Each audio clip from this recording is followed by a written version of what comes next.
নমস্কার, দেখছেন FC stories ভৌতিকতায় podcast সিরিজের সঙ্গে আমি দেবাশিস। আপনারা দেখছেন আজকের আরও একটি নতুন পর্ব। আজকের এই পর্বে আমাদের মাঝে উপস্থিত হয়েছেন তাপসদাকে এফসি স্টোরিজে ওয়েলকাম। এফসি স্টোরিজে ডাকার জন্য আমাকে ধন্যবাদ। আমি অশোকনগর থেকে এসেছি। তো আজ তোমার জীবনের সঙ্গে ঘটে যাওয়া বেশ কিছু ঘটনা আমরা শুনবো। চলো ফিরছি তাপসদার জীবনের সঙ্গে ঘটে যাওয়া সেই সমস্ত ঘটনায়। আমার সাথে ঘটে যাওয়া একটি বাস্তব ঘটনা বলতে যাচ্ছি আজকে। ঘটনাটি হচ্ছে, মাসটি ছিল পৌষ মাস। আমি কর্মস্থান থেকে আমি এক জায়গায় কাজ করছি, সেখানে কাজ থেকে বাড়ি ফিরছি এবং দিনটি ছিল অমাবস্যা এবং বারটি ছিল শনিবার। আমি যখন কাজ থেকে বাড়ি ফিরছি তখন আনুমানিক 11:30 বাজছে। তখন আমি ওখান থেকে বাড়ি ফেরার সময় রাস্তাটা ভুটভুটে অন্ধকার এবং রাস্তায় কিছু জনমানব নেই এবং হালকা হালকা কুয়াশা। আমি যখন বাড়ি ফিরছি হট করে সাইকেল চালিয়ে, তখন হট করে আমার সামনে একটি আচমকা কি যেন লাফিয়ে পড়ার পরে আমি আচমকা ওখানে দাঁড়িয়ে পড়ার পরে এদিক ওদিক তাকিয়ে কিছুই দেখতে পাইনি। না পাওয়ায় আমি ওখানে অনেকক্ষণ দাঁড়িয়ে রয়েছি, ভাবছি যে আগাবো, কিন্তু মন সায় দিচ্ছে না। রাস্তাটা ভুটভুটে অন্ধকার, লোক জনমানবহীন। আমি যখনই ওখানে আগাতে যাচ্ছি শরীরের মধ্যে একটি ভয় কাজ করছে, গা ভার ভার হয়ে যাচ্ছে। তখন অনেকক্ষণ দাঁড়িয়ে আছি, তা সাথে মোবাইলও ছিল। মোবাইলটি লো ব্যাটারির কারণে আমি মোবাইলটি ইউজ করতে পারিনি। না করার কারণে আলো নেই। আমি কিছু না ভেবে অনেকক্ষণ দাঁড়িয়েছি, প্রায় মিনিট 15-20। দাঁড়ানোর পরে মনের সাহস নিয়ে আমি এগিয়ে চলেছি। চলার পরেই কিছুটা গিয়েই আমি হট করে একটা আঘাত পাই মাথায়। আঘাত পাওয়ার কারণে আমি নিচে মাটিতে পড়ে যাওয়ার পরে তখন আমার অটোমেটিকলি গা ঘামছে অটোমেটিক, ওই শীতের রাতে। তখন আমি কিছুই বুঝতে পারছি না যে কি হচ্ছে আমার সাথে ঘটনাটা। তারপরে কিছুক্ষণ যাওয়ার পরে আমি ওখানে পড়ে যাওয়ার পরে হয়তো আর কিছুক্ষণ থাকলে হয়তো আমার সেন্স হারিয়ে ফেলতাম, কিন্তু মনের সাহসে আমি ওখানে তখনও সেন্স হারাইনি। না হারানোর কারণে কিছুক্ষণ পরে দেখছি কিছু জোনাকি উঠছে। জোনাকি ওড়ার কারণে তখন দেখছি আমি যে আমার মাথায় একটি বাঁশের বাড়ি লেগে আমি অটোমেটিকলি নিচে আমি পড়ে রয়েছি। মানে বাসের বাড়ি, তুমি কি বাস ছিল পাশে? ওখানে বাঁশঝাড় ছিল। আচ্ছা। বাঁশঝাড় ছিল, বাঁশঝাড়ের পাশ থেকে আমি আসছি। কিন্তু আমি তখন ভাবছি যে আমি তো রাস্তার থেকে যাচ্ছিলাম, কিন্তু আমি হট করে আমি বাঁশের বাড়িটা খেলাম কেন? আলোতে তাকিয়ে দেখি আমি যে আমি একটি কবরস্থানের মধ্যে। রাস্তা থেকে তুমি কবরস্থানের মধ্যে। বাঁশঝাড় এলাকাটা ছিল মুসলিম এলাকা, বলতে একটু ভুল হয়েছে। এলাকাটা ছিল মুসলিম এলাকার ওখানে কবরস্থানের মধ্যে আমি অটোমেটিকলি পড়ে রয়েছি। থাকার কারণে আমার মাথায় একটি চোট লাগার পরে কিছুক্ষণ যাওয়ার পরে আমি ওখানে সেন্স হারানোর পরেই আমি তারপরের দৃশ্য আমার আর মনে নেই। তো এবার কথা হচ্ছে, তুমি তো হেঁটে কবরস্থানের মধ্যে যাওনি না, কিন্তু তুমি যখন হঠাৎ করে কিছু ঘটনা ঘটে যাওয়ার পরে, মাথায় চোট লাগার পরে তুমি দেখছো তুমি কবরস্থানের মধ্যে। তো তারপর কবরস্থান থেকে উদ্ধার করলো কে? কবরস্থান থেকে উদ্ধার করেছে ওখানে এলাকার কিছু মানুষ। যখন ওখান থেকে অনেক রাতে ওখানে কিছু মানুষ আড্ডা দিতে এসেছিলো, আড্ডা দিতে এসে আমাকে ওখানে তারা যখন লাইট নিয়ে একটু করছিল, তখন দেখে আমি ওখানে পড়ে রয়েছি। তখন ওখান থেকে আমাকে কবরস্থান থেকে উদ্ধার করে এবং উদ্ধার করে আমাকে পুনরায় বাড়িতে পাঠায়। আচ্ছা, তো তুমি তো হেঁটে কবরস্থানের মধ্যে যাওনি না। তো এই প্রশ্নটা তো মনে জাগে যে তাহলে কবরস্থানের মধ্যে তুমি গেলে কিভাবে? কবরস্থানের মধ্যে যাওয়ার কারণটা সঠিকলি ওই সময়টা আমার সাথে কী ঘটেছে বোঝার বাইরে। কারণ কবরস্থানটা ছিল একদম রাস্তার গায়ে ছিল, আর ওই অন্ধকারের মধ্যে আমি কিচ্ছু দেখতে পাইনি। সামনে যদি কেউ দাঁড়িয়ে থাকে তাকেও আমার দেখার নেই। না থাকার কারণে কিভাবে ওখানে পৌঁছে গেছি সেটা ছিল অতীত। আচ্ছা, তারপরে এই ঘটনার পরে তোমার সঙ্গে কী হয়েছিল? এই ঘটনার পরে যখন আমাকে পুনরায় ওখান থেকে বাড়িতে উদ্ধার করে যারা বাড়িতে দিয়ে আসে, পরদিন সকালবেলা অটোমেটিকলি আমার গায়ে জ্বর আসে। বাড়িতে যাওয়ার পরে একটু আমাকে যেটা হয় আর কি, বয়স্করা ঝাড়ফুঁক দেয়, তো দেওয়ার পরে আমাকে পরের দিন একটু জ্বর আসে। জ্বর আসার পরে কিছু 2-1 দিন থাকার পরে আমার জ্বরটা সেরে যায়। আচ্ছা, তো এই গেল তোমার প্রথম ঘটনা। তো আমরা আবারও দ্বিতীয় ঘটনায় ফিরবো, কিন্তু তার আগে দর্শকদের উদ্দেশ্যে বলে রাখি, আপনারা যারা আপনাদের জীবনের সঙ্গে ঘটে যাওয়া ঘটনা, যে ঘটনার কোনো সায়েন্টিফিক যুক্তি আপনি খুঁজে পাননি বা মেলাতে পারেননি, সেই ঘটনা আমাদের সঙ্গে যদি শেয়ার করতে চান তাহলে অবশ্যই স্ক্রিনে দেওয়া নাম্বারে যোগাযোগ করুন, অথবা আমাদের ডেসক্রিপশন বক্সের কন্ট্যাক্ট সেকশন থেকে যোগাযোগ করতে পারেন। আমাদের টিম আপনার কাছে পৌঁছে যাবে ভার্চুয়ালি। তো চলুন ফিরবো তাপসদার পরবর্তী গল্পে। এর পরবর্তী ঘটনা ছিল বর্ষাকালের দিনে। আমার একটু মাছ ধরার নেশা আছে, মানে কাজের অফ টাইম পেলেই আমি মাছ ধরি মাঠে। আমাদের এলাকাটা গ্রাম এলাকা, গ্রাম এলাকায় আমার খুব মাছ ধরার খুব শখ। তা তা আমরা প্রায় রাতে, আমার একটা বন্ধু আছে যার সাথে করে আমি, ওই বন্ধু আর আমরা দুজনেই মোটামুটি মাছ ধরতে বেরাই। তা মাছ ধরতে ওই 12টা 12:30টার পরে আমরা মাছ ধরতে বেরাই, কারণ আমাদের মাছ ধরাটা ছিল একটা জাল পাতানো হয়। আচ্ছা, ফাঁস জাল, ওই জাল পাতানো হয়, ওখানে আমরা মাছ মানে জলের স্রোতের মধ্যে যে জাল পাতানো? স্রোত নয়, এটা জমি ধান ক্ষেত। আচ্ছা, বিলের বিলের মধ্যে। মধ্যে। তা ওখানে আমরা মাছ ধরি। তা যেহেতু আমাদের সাথে প্রতিদিনই রাত্রেবেলা কাজ থেকে ফেরার পরে, খাওয়া দাওয়ার পরে ফ্রেশ হয়ে আমরা দুই বন্ধু মাছ ধরতে যাই। তো সেই দিনকার ওরকম আমরা যথারীতি সেই রীতিমতনই আমরা মাছ ধরতে বেরিয়েছি। মাছ ধরতে বেরানোর পরে আমি দুজনেই মাছ ধরছি। মাঠের মধ্যে ফাঁকা মাঠ, অনেকটা এলাকা জুড়ে একটা আমাদের। তা আমরা ধান ক্ষেতের আলের পাশে জাল পেতেছি, মাছ ধরছি।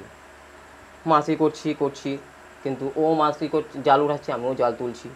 জাল তোলার ফলে মাছও পেয়েছি, মনে খুব আনন্দ হচ্ছে যে বৃষ্টি, টিপ টিপ করে বৃষ্টি পড়ছে, বৃষ্টিতে আমরা মাছ ধরছি। কিছুক্ষণ যাচ্ছি, মাছ ধরছি, মাছটা ছাড়িয়ে আমি ব্যাগে রাখছি। কিছুক্ষণ মাছ ধরার পরে মাছ ধরছি ব্যাগে রাখছি, কিন্তু কিছুক্ষণ যেতে না যেতেই দেখছি মাছ তো অনেক পেয়েছি।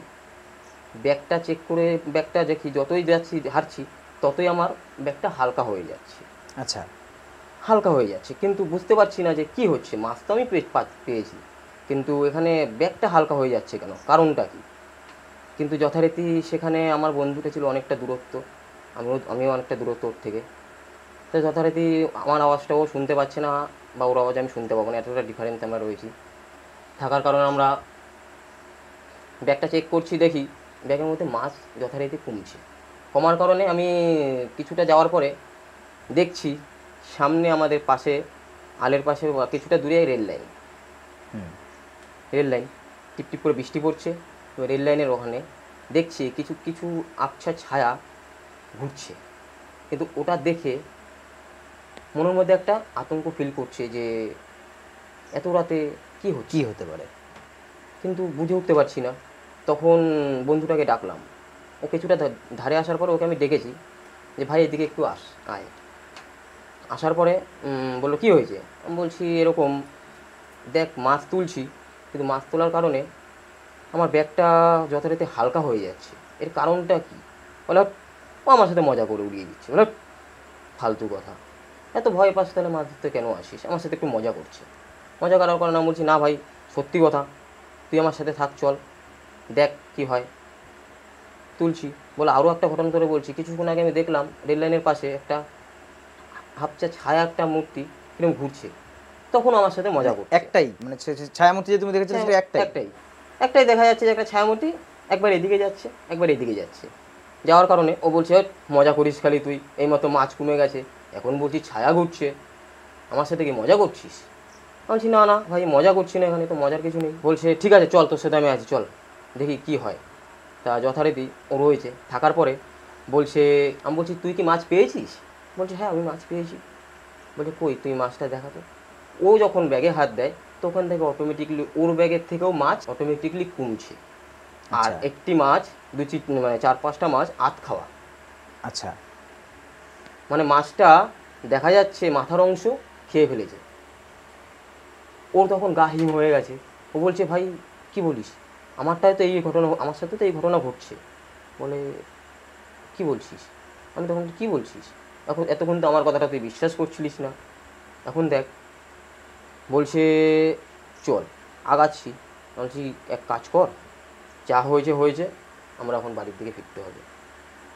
কিন্তু যথারীতি বাড়ির দিকে ফিরছি, অটোমেটিকলি বাড়ির দিকে ফেরার পথে আমাদের রাস্তা শেষ হচ্ছে। আমরা ফিরছি, আমরা হাঁটছি, আমরা জমি থেকে হাঁটছি, আমরা ভাবছি বাড়ির কাছে চলে এসেছি, কিন্তু কিছু দূর যাওয়ার পরে দেখছি কি সেই একই জায়গায় আছি আমরা, আমাদের ওই একই জায়গার মধ্যে আমাদের ঘুরছি আমরা। আচ্ছা, ঘোরার পরে কিছু দূর আমরা ওখানে অনেকক্ষণ রয়েছি, তখন প্রায় আনুমানিক তো 2টো বাজে। তখন আমরা ওই একই জায়গায় ঘুরপাক খাচ্ছি, কিন্তু কিছুক্ষণ পরে, আর আমার সাথে বলে রাখি যে আমার সাথে যে ছেলেটা করে ও খুব সাহসী, আর আমি একটু ভয় ফিল করি, আমার একটু ভয় ভয় আছে। তা ওখান থেকে যখনই যাচ্ছি আমরা একই জায়গায় পৌঁছাচ্ছি, কিন্তু আমরা ওখান থেকে ফিরতে পারছি না, মানে বাড়ির ওই দিকে সার্কেলটা থেকে বেরোতে বেরাতে পারছি না। এখন তো হচ্ছে কি ও আমাকে বলছে ভাই এখান থেকে যেভাবে হোক আমাদের বেরাতে হবে, কিচ্ছু করার নেই। কিন্তু কিছুক্ষণ পরে দেখছি কি ওই ছায়ামূর্তিটাই আমাদের চারিপাশে ঘুরপাক খাচ্ছে, ছায়ামূর্তিটা আমাদের পাশে ঘুরপাক খাচ্ছে। তখনই মনের মধ্যে মানে কি হবে, মানে আমি তখন ওখানে সেন্স হারাবো এরকম একটা পরিস্থিতি আমার। তা আমাকে ওই বন্ধুটা বলছে ভাই যেভাবে হোক আমাদের এখান থেকে ইমিডিয়েটলি আমাদের বেরাতে হবে, কিচ্ছু করার নেই। বন্ধুরা যখনই তখন বললো ভাই আর কিছু করার নেই, ও তখন আমাদের ভগবানের নাম স্মরণ করে আমরা যখন ওখান থেকে বেরাতে যাচ্ছি, তখনই আমি তারপর থেকে আমার সেন্সলেস হয়ে গেছে, মানে তখন ওই ছায়ামূর্তির চারিপাশে ঘুরছে অটোমেটিকলি, আমার তো সেন্স হারিয়ে ফেলেছি। তখন ওই বন্ধুটা আমাকে কাঁধে করে অটোমেটিকলি বাড়ি নিয়ে আসে। তো তারপরে কি শোনা গেছে যে এই জায়গার যে ছায়ামূর্তি, বা অনেক সময় হয় না যে আমরা কোনো জায়গায় ভয় পেলে সেই জায়গার গল্পটা জানতে চাই, হুম। বা এলাকার বিভিন্ন বয়স্ক মানুষের কাছে, তো সেটা কি জানা গেছে যে কি বিষয় ছিল আসলে? ওখানে বিষয় হয়েছে কি রেল লাইনের ধারে, ওখানে রেল লাইনে অনেক অ্যাক্সিডেন্ট হয়, এবার রেল লাইনের যারা আত্মহত্যা করে, শোনা যায় আমাদের বয়স্কদের মুখে আমরা শুনি যে যারা আত্মহত্যা করে তাদের আত্মা তো নিশ্চয়ই চারিপাশে ঘুরপাক খায়। কিন্তু বহুবার আমাকে বাড়ির থেকে আমাদেরকে বারণ করা হয়েছে যে তোরা রাত্রেবেলা মাছ ধরতে যাবি না, কিন্তু ইয়াং বয়স আর কি, যে ব্যাপারটা নেশার কারণে আমাদের ওটা একটা হ্যাবিট, মানে যে মাছ ধরতে হবে নেশা। হ্যাঁ, আমাদের কিন্তু কোনো প্রফেশনাল কোনো কিছু নেই যে ই করতে হবে বা কিছু, আমাদের ওটা একটা নেশা। আমাদের দুই বন্ধুর একটা খুবই নেশা যে আমরা মাছ ধরবো রাতে, আর আমাদের কিন্তু দিনের বেলা নয়, রাতটাই আমরা বেছে নিই। কিন্তু বয়স্করা অনেকবারই বলেছে যে ওই জায়গাটা খুব আতঙ্ক, আর পুরো ফাঁকা বিল, ওই বিলের মধ্যে কখনো মাছ ধরতে তোরা যাস না। কিন্তু আমরা শুনিনি এর আগে কোনো দিন, আর আমাদের সাথে এরকম ঘটনা আগে ঘটেনি, কিন্তু সেই দিনটাই আমাদের সাথে ওই ঘটনাটা ঘটেছে। ঘটে যাওয়ার পর থেকে আমরা একটু বিরত আছি, আমরা ওখানে আর মাছ ধরতে যাওয়া হয় না। যাওয়া হয় না। কিন্তু আচ্ছা আচ্ছা, বলো। মানে যদি আমি মানে নেশা তো, যদি মনে হয় যে এখনও হয় ইচ্ছা জাগে, কিন্তু সেই দিনের ঘটনা মনে পড়লে আর তখন আর সেই নেশাটা আর জাগে না মনে। তো চলুন শুনবো তাপসদার মুখের, তাপসদার জীবনের সঙ্গে ঘটে যাওয়া পরবর্তী কোনো ঘটনা। তাপসদা, এবারের ঘটনা হচ্ছে আমার দাদুর মুখ থেকে আমার শোনা বাংলাদেশের কাহিনী। সেটা হচ্ছে আমার দাদু বাংলাদেশে বরিশাল গাজীপুর থানা, সেখানে দাদুর হ্যাবিট ছিল, দাদু প্রতিদিনই নৌকায় করে মাছ ধরতে বেরাতো। তা মাছ ধরতে বেরাতো এবং দাদুর সাথে ছিল দাদুর ভাই, মানে আমার এক দাদু, দুই ভাই মিলে মাছ ধরতে যখন বেরায়, তারা ওরকম মাছ ধরতে বেরায় এসে বাংলাদেশে নৌকায় করে মাছ ধরা। তা দাদুর কাছ থেকে শোনা যে ঘটনাটা হচ্ছে দাদু যখন মাছ ধরতে বেরিয়েছে, তারা ঠিক ওরকম বনভোজে মাছ ধরতে বেরাতো। তা মাছ ধরতে বেরানোর সময় দাদু ওরকম ওই জাল ছিল, ওই জাল থেকে মাছ ধরতো, জাল দিয়ে মাছ ধরতো, নৌকায় করতো। আমার যে দাদুর ভাই, ছোট ভাই, সে নৌকাটা যেত আর দাদু জাল ফেলতো, এবং জাল ফেলতে ফেলতে মাছ ধরতো। মাছ ধরতে ধরতে কিছু দূর মাছ ধরেছে, মাছ ধরে তো নৌকায় তারা রাখছে, মাছ ধরে ধরে মাছ ধরে রাখার পরে দাদুর ভাই তাদের ওই বাংলাদেশে, তারা দাদু কিছু দূর যাওয়ার পরে বলছে যে একটু সিলুম, বাংলাদেশে যে সিলুমটা ধরা, ওই সিলুম বানাতো, একটু সিলুমটা টেনে নিই। দাদু সিলুম টেনে নৌকাটা এক জায়গায় দাঁড় করিয়ে সিলুম টানছে। এবার একটা গাছ তলায়, গাছটা ছিল ওই গাছ, একটা আমড়া গাছের তলায় নৌকাটা দাঁড় করিয়ে সিলুমটা টানার পরে দাদু ভাইকে বলছে যে কাজ কর, কিছুটা দূরে যাবি, ওখানে একটা আছে, ঝিলের মতন আছে, ওখানটায় জালটা ফেলবো। কিছু দূর যাওয়ার পরে ওখানে জাল নিয়ে রেডি দাদু জালটা ফেলছে। ফেলার পরে কিছুতে জল ফেলার পরে তখন জালটাতে কিছু মাছ তুলেছে, তোলার পরে যে নৌকার সে পাটাতনের ভিতরে রাখছে, মাছ রেখেছে। এবং মাছ রাখার পরে দাদু আবার কিছু দূর গিয়ে আবার জালটা ফেলেছে। ফেলার পরে দেখছে কি আস্তে আস্তে বৃষ্টি নেমেছে। এবার বৃষ্টি নামার কারণে দাদু বলছে কি যে জালটা আর একটু দূরে চল, আর একটু দূরে গেলে কিছু মাছ পাবো ওখানে।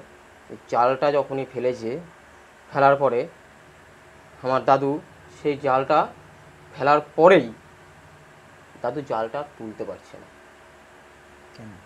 জালটা তুলতে পারছে না, জালটা এতটা পরিমাণে ওয়েট হয়ে গেছে। এবং নৌকাটা ছিল তখন মানে নদীর মাঝ বরাবর, ওখান থেকে জালটা তুলতে পারছে না।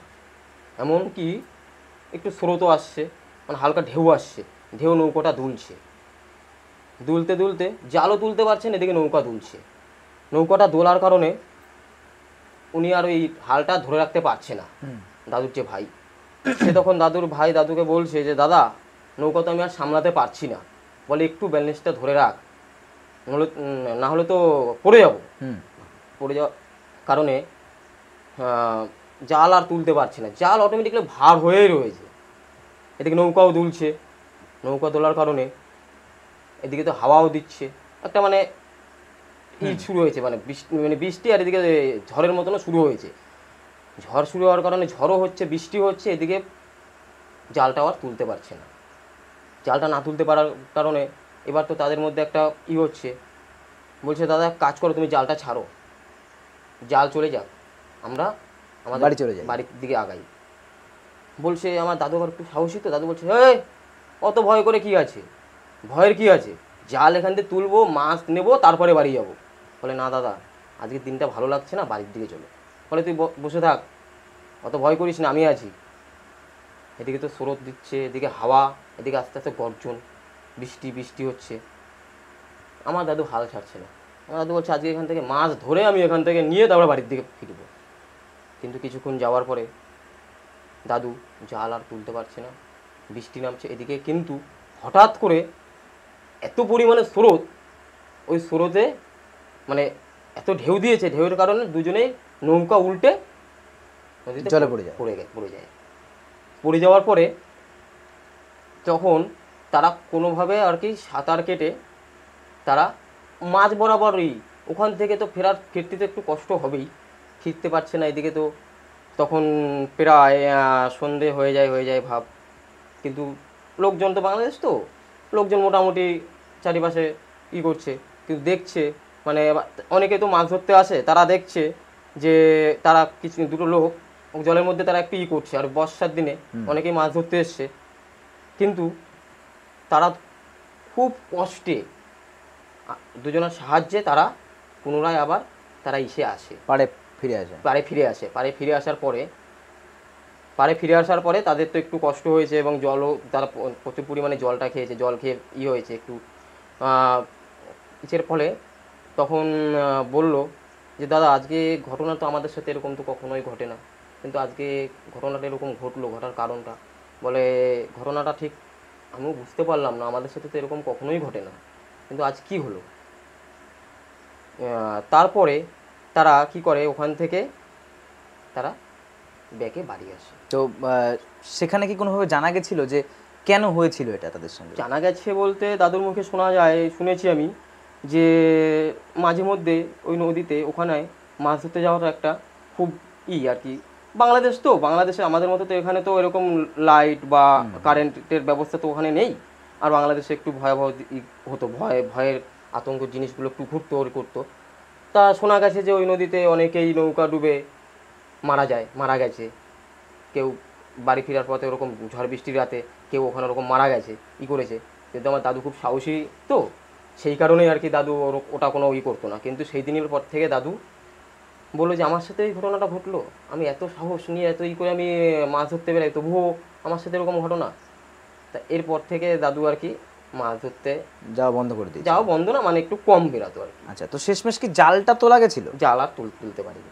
জাল তুলতে পারবে কি করে, তারা তো তখন ওই ঢেউয়ে যখন পড়ে গেছে, নৌকা উল্টে পড়ে যাওয়ার পরে তখন তো আর জাল তোলার করেনি। কিন্তু পরে আমার দাদুর যে ভাই, তখন সে বলছিল যে দাদা আমরা যদি জালটা ছেড়ে যদি আমরা চলে আসতাম, তখন তাহলে হয়তো আমাদের এই অবস্থাটা আমাদের হতো না, আমাদের সাথে। বিপদটা হতো না। বিপদটা হতো না, আমরা হয়তো পুনরায় আবার বাড়ি ফিরতাম ভালোভাবেই। দাদু বলছিল, আমি তো অতটা বুঝতে পারিনি, আমি ভেবেছি হয়তো কোনো বড় মাছ পড়েছে জালে, ওই জন্য এবার ভাবছি তুলতে পারবো, কিন্তু সেটা তো পুনরায় আমার সাথে ঘটেনি।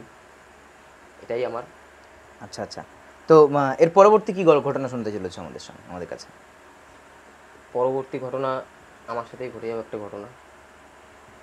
ঘটনাটা মানে সেটা ওর ছিল তোমার ওরকম ইসে জ্যৈষ্ঠ মাস, ঝড় বৃষ্টি। ঝড় বৃষ্টির রাতে আমি আমি একটা কাজ করি। সেই কাজ থেকে আমি যখন কাজ থেকে রাতে বাড়ি ফিরি, প্রতিদিনই আমি পুনরায় ওখান থেকেই বাড়ি ফিরি, কিন্তু বাড়ি ফেরার সময় রাস্তাটা নিঝুম থাকে, এবং কি ওখানে একটু আসলে পরে ওখানে গাটা ঝিমঝিম হয়, কিন্তু অতটাই হয় না, কারণ প্রতিদিনই আর কি টাইম থেকে আগেই বেরিয়ে বাড়ি বাড়ি ফিরি, যে রাস্তাটা নীরব থাকে একটু আগে বেরাবো। কিন্তু যথারীতি সেই দিনকারা কাজের কর্মক্ষেত্রে একটু লেট হয়ে গেছে। লেট হওয়ার কারণে আমি রাতে বাড়ি ফিরি। তা রাত প্রায় 12:30-13টা বাড়ি ফিরি কাজের চাপের জন্য। তা বাড়ি ফেরার পরে মানে বাড়ি ফিরতে যাব যখন, তখন রাস্তাটা নিঝুম পুরো, আর হালকা হালকা বিদ্যুৎ চমকাচ্ছে। বিদ্যুৎ চমকানোর কারণে আমি আমি একটু নার্ভাস ফিল করছি যে অনেকটা রাত হয়ে গেছে, রাস্তাঘাটেও লোকজন নেই, বিদ্যুৎ চমকাচ্ছে, লোডশেডিং। তা মনের মধ্যে একটা ভয় কাজ করছে। তা ভয় কাজ করার কারণে আমি আমি তো আমার মনে যে যা হবে হবে, বাড়ি তো ফিরতে হবে, এভাবে তো রাস্তায় তো আর আটকে থাকা যাবে না। লোডশেডিংয়ের দিকে বৃষ্টিও হচ্ছে এবং গর্জন হচ্ছে, হওয়ার কারণে আমি যখন বাড়ি ফিরছি, ফেরার পরে দেখি কিছুটা দূরে দেখি একটা কালো একটা বিড়াল হট করে বিদ্যুৎ চমকাচ্ছে, আপচাপচে আলো, অন্ধকার আপচাপচে আলো, ওর মধ্যে আমি দেখলাম একটা বিড়াল জাতীয় জিনিস। মানে আমি আনুমানিক করেছি ওটা বিড়ালই হবে, কিন্তু বিড়ালটা যখনই এই রাস্তাটা পার হয়ে গেল, হট করে না আমার মনের মধ্যে একটা আতঙ্ক ফিল হলো, আমি কি দেখলাম, ভুল কিছু দেখলাম নাকি। তা তখন আমি মনের মধ্যে একটু সাহস নিয়ে বললাম, যা আছে আছে, কী হবে, বাড়ি যেতে হবে, ও নিয়ে চাপে। কিন্তু কিছু দূর যাওয়ার পরে আগাতে পারছি না। মানে যে পরিস্থিতিতে দাঁড়ানো, ওই পরিস্থিতিতে আমি আগাতে পারছি না। আমার পাটা কিরকম যেন একটা হয়ে গেছে, ভার হয়ে গেছে। অবশ হয়ে গেছে। মানে হ্যাঁ। আমার পা দুটো মানে যেন মনে হয় যেন কেউ করে রেখেছে, আটকে রেখেছে, কি করতে পারছি না। কিছুক্ষণ পরে দেখি কি একটা কুকুর ফট করে আমার পাশ থেকে নিমিষের মধ্যে চলে গেল। তো তখন তখন অটোমেটিকলি আমার গা ঘামতে শুরু করলো। আমি ভাবলাম আমার সাথে এগুলো কী হচ্ছে। আমি আবার হাঁটতে চেষ্টা করলাম, কিন্তু হাঁটতে চেষ্টা করার পরে আমি হাঁটতে পারছি না। কিন্তু হাঁটতে না পারার কারণে আমি তো বুঝতে না পারার কারণে আমি ওখানে দাঁড়িয়ে যাই।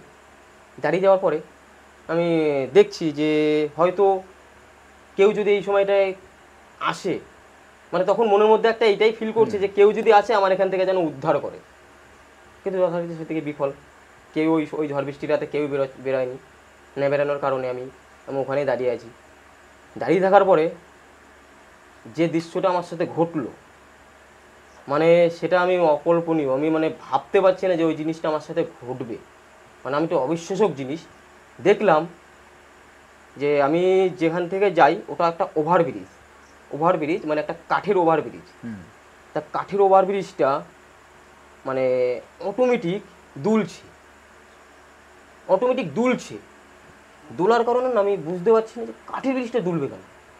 কিন্তু কাঠের ব্রিজটা দোলার কারণে আমি তো আমার তখন আর আমার কিছু কাজ করছে না করার পরে কাঠের ব্রিজ দুলছে, দেখছি একটা মানে কেউ যেন এরকম কাঠের ব্রিজটা এরকম মাঝখান থেকে এরকম করে দিচ্ছে। মানে আমার চোখের সামনে দেখছি, এবার ওটাকে মানে আমার চোখে ঝাপসা দেখছি না কি দেখছি কিছুই বুঝতে পারছি না পারার কারণে তখন আমার হৃৎপিণ্ড পুরো ঠান্ডা। কাঠের ব্রিজে দুলছে আর কি হচ্ছে? মানে দুলছে আর জানি মনে হচ্ছে যে ব্রিজটা এরকম উল্টে পাল্টে যাচ্ছে। আচ্ছা। মানে ব্রিজটা এরকম উল্টে যাচ্ছে, আবার এরকম সোজা হচ্ছে, কিন্তু কে করছে কি করছে ওইটা আমি করতে পারছি না। কিন্তু আমি তখন ভাবছি আমি কি জিনিসটা ঝাপসা দেখছি না কোনো কিছু আমি ফিল্ম দেখছি। কিন্তু আমি তবুও করছি, সাহস নিয়ে দাঁড়িয়ে আছি। কিন্তু কিছুক্ষণ পরে সাহসটা আমার আর কাজ করছে না, ওখান থেকে তো আমি সরতে পারছি না, আমার যেন পাটা নিস্তব্ধ, আমি হাঁটতেও পারছি না, করতে পারছি না। কিছুক্ষণ পরে দেখি আস্তে করে করছে, কিন্তু করার পরে তার পরের দৃশ্য আমি আর ফিল করতে পারিনি। মানে তখন হয়েছেটা কি, আমি মানে তখন মাটিতে লুটিয়ে পড়ি এবং আমার সেন্স হারিয়ে যায়। সেন্স হারিয়ে যাওয়ার পরে যখন সেন্স ফেরে, তখন ওখানকার মানে আশেপাশের লোকজন আমাকে তোলে। বৃষ্টিটা থামে যখন, মানে কিছু লোক আছে যারা ওখানে রাত্রেবেলা আর কি, তাও 12:30 থেকে ওই ঘটনাটা, মোটামুটি 12টা 12:30 থেকে ওই ঘটনাটা ঘটছে। আমার সাথে প্রায় আধা ঘন্টা, পৌনে 1 ঘন্টা, 1.5 ঘন্টার মতো আমার ঘটছে, মানে 2টো 2:30 বাজে। তখন কিছু লোক আর কি ওখান থেকে যাতায়াত করছিল, করার পরে আমাকে ওখান থেকে উদ্ধার করার পরে যখন আমি জ্ঞান ফিরে, তখন দেখি আমি একজনের বাড়িতে বসে আছি এবং আমাকে জল খাওয়াচ্ছে আর বলছে, বাবু তোমার সাথে কী হয়েছে ঘটনাটা। তখন তাদের কাছে আমি খুলে বলার পরে বলছে, তা তুমি এত রাতে বাড়ি ফিরছো কেন? বলছি যে আমাদের বয়োজ্যেষ্ঠ যে কাকু, আমি এখান থেকে তো বাড়ি ফিরছিলাম কাজ শেষ করে, তা যথারীতি কাজ শেষ করে বাড়ি ফেরার সময় আমার সাথে এই ঘটনাগুলো ঘটে। বলে, বাবু এই ঘটনাটা বাস্তব কথা বলতে কি আমাদের এইখানটা ভয় জিনিসটা আছে, কারণ কিছু লোক এখানে আত্মহত্যা করেছে।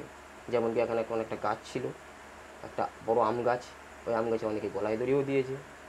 ওই ব্রিজের পাশেই একটা আম গাছ ছিল, ওই আম গাছে গলায় দড়িয়েও দিয়েছে। গলায় দড়ি দেওয়ার পরে ওখানে যেন অশ্বশরী আত্মীয় যারা মানে ঘোরাফেরা করে, তা বলছে, বাবু যা হয়েছে তোমাকে চলো বাড়িতে পৌঁছে দিই। তা তখন তো অটোমেটিক আমি ঘামছি। তা আমি যখন ওই বাড়ি ফেরার পরে বাড়ির লোকজন আমাকে ওই কথা শুনে আমাকে আর কি ঝাড়ফুঁস করে আর কি, যারা বয় করে আমার সাথে এগুলো হয়েছে। তা আমার জীবনে ঘটে যাওয়া যে ঘটনাগুলো ঘটেছে, তা ভাবি যে জীবনে যে ঘটনাগুলো ঘটলো, আমি নিজেও কল্পনা করতে পারিনি যে আমার সাথে জীবনে এমন ঘটনা ঘটবে। তো তোমার কাছে একটা প্রশ্ন রইলো যে তোমার কি মনে হয় যে এগুলো কি আদৌ সেদিন তুমি চোখে ঝাপসা দেখেছিলে, না এরকম হতে পারে বলে মনে হয়? দেখো, এই কথাগুলো বলতে গেলে বলা হয় যে কথাগুলো অকল্পনীয়, মানে কথাগুলো বললে পরে হয়তো অবিশ্বাসীয় জিনিস যে এরকম ঘটনা ঘটতে পারে মানুষের সাথে, কিন্তু সেই দিন আমার সাথে এই জিনিসগুলো ঘটেছে। এমনকি ওই ঝড় বৃষ্টির রাতে আমি চোখের ভুল, যতটা আমার মানে যতদূর আমার জ্ঞান ছিল ততদূর আমি চোখে আমি ওই সব কিছুই দেখেছি, ওই দৃশ্যগুলোই দেখেছি। কিছু দৃশ্যগুলো দেখার কারণ এই কথাগুলো যখন আমি শেয়ার করতে যাচ্ছি, কিন্তু শেয়ার করলে হয়তো অনেকেই ভাববে যে এগুলো হয়তো মনের বানানো গল্প, কিন্তু বানানো গল্পটা আমার মন থেকে বলছি যে বানানো গল্প নয়, কারণ আমার সাথে ঘটেছে।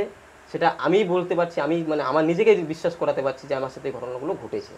হ্যাঁ, কথা প্রসঙ্গে বলে রাখি, আমার একজন রিলেটিভ, আমি বলছি না কে, নাম বলছি না প্রাইভেসির কারণে, তো উনি এরকম কর্মসূত্রে রাত করেই বাড়ি ফেরেন, মানে ওনার বাড়ি ফিরতে ফিরতে রাত 1টা 1:30 বেজে যায়। তো উনি যখন বাড়ি ফেরেন, ওনার বাড়ির ঢোকার 1 কিলোমিটার আগে একটা বড় বাঁশঝাড় পড়ে, মানে বাঁশঝাড়টা এমন গোটা রাস্তাটা ঢাকা, মানে ওই জায়গায় বৃষ্টি পড়লে বৃষ্টিটা সহজে রাস্তায় পড়ে না, এত ঘন বাঁশঝাড় আর কি।